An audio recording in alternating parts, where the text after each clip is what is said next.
Sou Joana Albino Neves, vim da Escola Primária Completa de Mandula.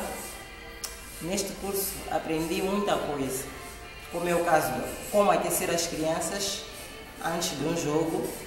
Também aprendi o jogo de posicionamento, jogo de remate, jogo de passe e também aprendi como posicionar as crianças no campo antes de um jogo. E com estes conhecimentos eu poderei transmitir às crianças da minha escola e também outras crianças, podem ser do bairro ou outras.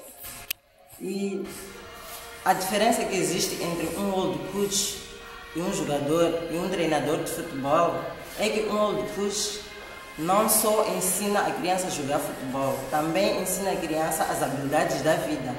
Enquanto um jogador de futebol limita-se apenas a ensinar a criança a jogar a bola.